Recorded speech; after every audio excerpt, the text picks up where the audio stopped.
Hey guys, Mitch here from Ninja Park Australia. This one's one of the questions we get asked quite a lot, and that is what footwear is best for whilst you're on the obstacle course, but also bodyweight training in general. So I'm going to give you guys some of my tips on how to choose the best footwear and yeah, where to start with it, guys. So there's a million different types of footwear out there and a million different opinions when we're talking about bodyweight training or obstacle training, ninja training.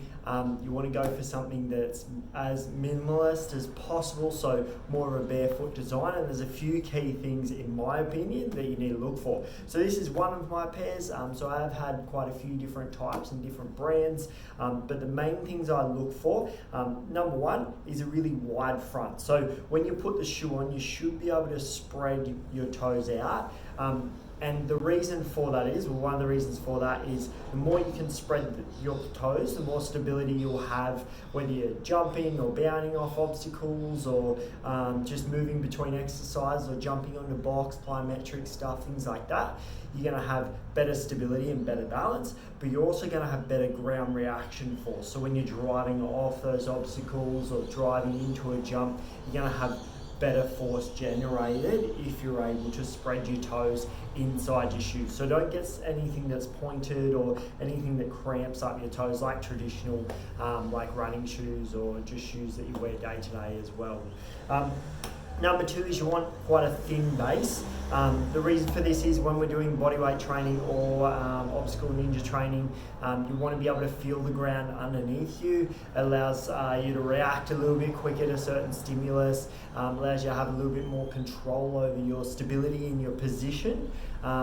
So go for something that if you pick it up, it should feel pretty light. You should also be able to bend it pretty easy and fold it up. Yeah, it shouldn't feel like it's when you press on it, it shouldn't feel really soft and cushy, because that's also going to reduce the amount of power you can get through your feet.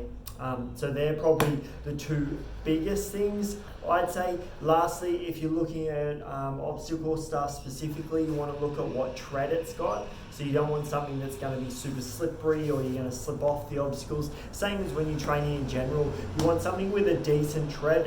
So this one I use outdoors a lot, so it's got a pretty heavy tread on it. But it's as long as it's got enough grip, and ask them how well they wear as well if you're in the shop.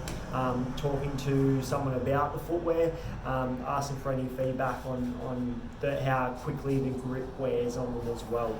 But guys, there are a few things. So again, look for a wide front, so you should be able to spread your toes in it.